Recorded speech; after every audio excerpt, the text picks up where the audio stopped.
Ya hemos visto la vida de Aristóteles en otro video. Ahora nos toca hacer una introducción a sus obras. Hablaremos de los tipos de textos que escribió, su estilo de lenguaje, veremos la historia que cuenta cómo sus obras llegaron hasta nuestros días y en general diremos algunas cosas que tenemos que tener en cuenta cuando leemos a este filósofo.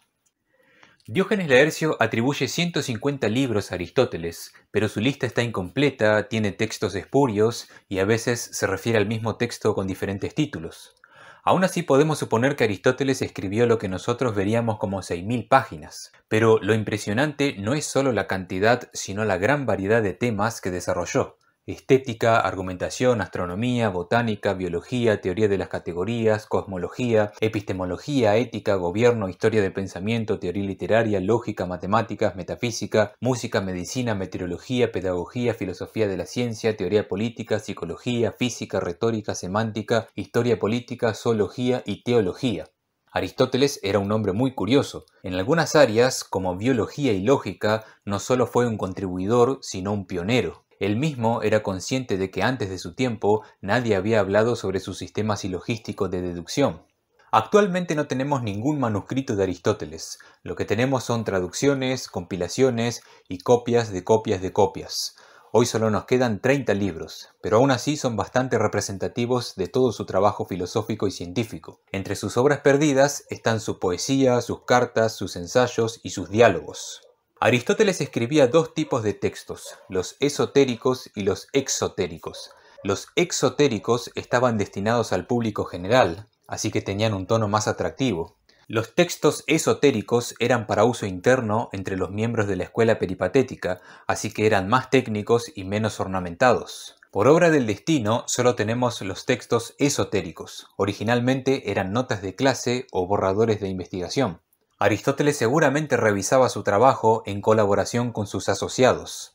Algunas de sus obras consisten en la colección de datos sobre distintos temas. Por ejemplo, la historia de los animales es un inmenso compendio de información anatómica y fisiológica de una gran variedad de animales, peces y pájaros.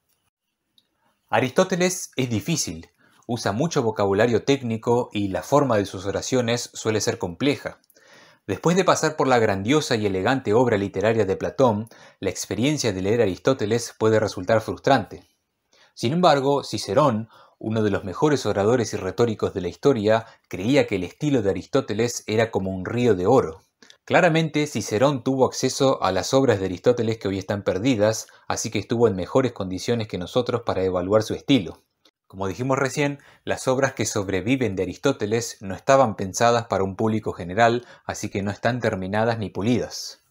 El lenguaje de Aristóteles es áspero y tiene cortes abruptos, pero no es desagradable e incluso uno puede llegar a apreciar la belleza de su estilo directo. También tengamos en cuenta que cuando leemos la metafísica o la ética no estamos leyendo una obra completa y coherente como la República de Platón o la Crítica de la razón pura de Immanuel Kant, sino un conjunto de notas que fueron ordenadas por un editor posterior.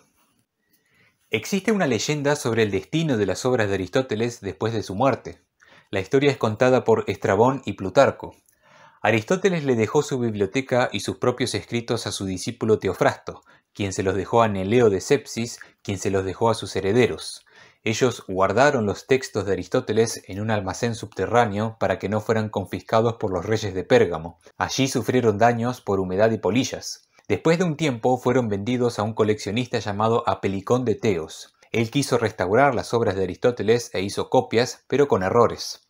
En el año 84 a.C., el general romano Lucio Cornelio Sila conquistó Atenas, capturó la biblioteca de Apelicón y la llevó hasta Roma. Allí las obras de Aristóteles fueron editadas y catalogadas por Andrónico de Rodas. Él también les agregó una introducción y un título. En realidad es improbable que las obras de Aristóteles hayan estado completamente perdidas durante 200 años hasta la época de Andrónico, pero lo cierto es que el trabajo editorial de Andrónico generó un entusiasmo por el pensamiento aristotélico que persiste hasta nuestros días. No queda claro qué método usó Andrónico para editar las obras de Aristóteles, pero es válido suponer que él estuvo preparado para la inmensa tarea. Fue un peripatético, dio clases sobre Aristóteles y escribió sus propias obras filosóficas. Se dice que Andrónico era cuidadoso con su trabajo y tenía un criterio para definir si tal texto era genuino o si era de algún otro autor. Andrónico no alteró, sino que organizó las obras. Pero debemos notar que él creía que Aristóteles tenía un plan filosófico sistemático, así que ordenó esas obras tratando de armar un sistema completo, cuando es posible que esta no haya sido la intención original del filósofo. El tratado que nosotros conocemos como Metafísica es quizás el intento más temerario de Andrónico de crear un libro a partir de textos separados. Aristóteles nunca usó la palabra metafísica. Es posible que este término haya sido creado por Andrónico como forma de agrupar textos. La partícula meta en el griego original quiere decir después, así que la metafísica no sería más que el conjunto de textos que fueron organizados después de los tratados sobre física de Aristóteles. Este filósofo no tenía pensado designar a la metafísica como rama de la filosofía que estudia los principios fundamentales de la realidad, tal como la entendemos hoy. Pero esto no quiere decir que él no tenía intereses metafísicos. Lo mismo podemos decir de Platón. Después de Andrónico y hasta la invención de la imprenta, copias manuscritas de las obras de Aristóteles circulaban en Oriente Próximo, el norte de África y el sur de Europa. En el siglo XIX, Immanuel Becker editó las obras de Aristóteles y proporcionó una numeración estándar que es ampliamente utilizada. Existen dudas sobre la autenticidad de ciertas obras del corpus aristotélico, sobre todo con respecto a la Ética Audemo, la Metafísica y la Magna Moralia. En el siglo XIX, hasta un texto tan canónico como las Categorías ha sido considerado como apócrifo. Otra pregunta: ¿fue Aristóteles un pensador sistemático? Como todo filósofo, tuvo inconsistencias, contradicciones y cambios en su opinión. A veces es platónico y a veces es empirista. Es difícil conocer el sistema de Aristóteles si es que lo tuvo, porque no tenemos su obra completa. En algunos textos, como la Metafísica, se centra más en enigmas y preguntas antes que en la formulación de respuestas. Aristóteles analiza problemas que pueden ser vistos desde diferentes ángulos y nos invita a acompañarlo en su búsqueda. Otros textos, como los primeros analíticos y sobre el cielo, son más doctrinarios. Aristóteles no creía en una ciencia total que unifique todo el saber. No hay un conjunto de verdades de las que derivan todas las ciencias y no hay un método que funcione para todas las ciencias por igual. Además, el mismo trabajo científico de Aristóteles no siempre es riguroso. Tiene pocas deducciones formales y solo pocas veces identifica los primeros principios. Sin embargo, podemos notar ciertos rasgos sistemáticos en el pensamiento de Aristóteles, como los tipos de ciencias, las capacidades del alma, los tipos de constituciones políticas y la naturaleza de las causas. Podemos dividir la obra de Aristóteles con base en su propia distinción de los tipos de ciencia, que son tres.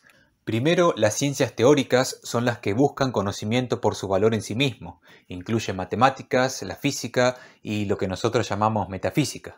La física estudia todo el mundo natural y no solo consiste en la observación empírica, sino también en la búsqueda de una explicación y una causa. La física para este filósofo abarca biología, botánica, astronomía y quizás también psicología. Segundo, las ciencias prácticas se refieren a la conducta y las acciones de los individuos y las sociedades. Dentro de este tipo de ciencia están la ética y la política. Por último, las ciencias productivas se dedican a la fabricación de objetos bellos o útiles. Incluye construcción de barcos, agricultura, medicina, música, teatro, danza y retórica. La retórica trata de los principios para crear un discurso que sea apropiado y persuasivo, sobre todo para las asambleas políticas. Entonces, los libros de Aristóteles que tratan sobre las ciencias teóricas son la física, sobre la generación y la corrupción, sobre el cielo, la metafísica, sobre el alma, la historia, las partes, el movimiento, la progresión y la generación de los animales, la meteorología y los pequeños tratados sobre la naturaleza. Los libros sobre ciencias prácticas son la Ética a Nicómaco, la Ética a Eudemo, la Magna Moralia y la Política. Y los libros sobre ciencias productivas son la Retórica y la Poética. Además, desde la Edad Media existe un conjunto de obras llamado Organon, que abarca los textos sobre lógica de Aristóteles. Este filósofo no usa el término lógica tal como lo conocemos hoy, pero él ciertamente desarrolló el primer sistema lógico. La lógica no es una ciencia, sino un instrumento que incluye los principios básicos de la correcta argumentación e inferencia para evitar el error. Las obras del Organon son las siguientes: las categorías, que se trata de los términos, de la interpretación sobre las proposiciones; los primeros analíticos, que se trata del silogismo; los segundos analíticos, que se trata del razonamiento científico; los tópicos, sobre la dialéctica y la argumentación; y las refutaciones sofísticas, que se trata de falacias lógicas. Algunas personas suelen creer que el Organon es una introducción a la filosofía y que sirve como punto de partida para la lectura de Aristóteles, pero yo diría que son los libros más difíciles de leer. Recomiendo empezar por la Ética Nicómaco, la Política, la Retórica, los 3 primeros capítulos de la Física, el primer capítulo de la Metafísica y los primeros capítulos de Sobre el Alma. También es conveniente tener un buen conocimiento de los presocráticos y de los diálogos platónicos, sobre todo la República, el Fedón, el Fedro, el Teteto, el Simposio y el Parménides.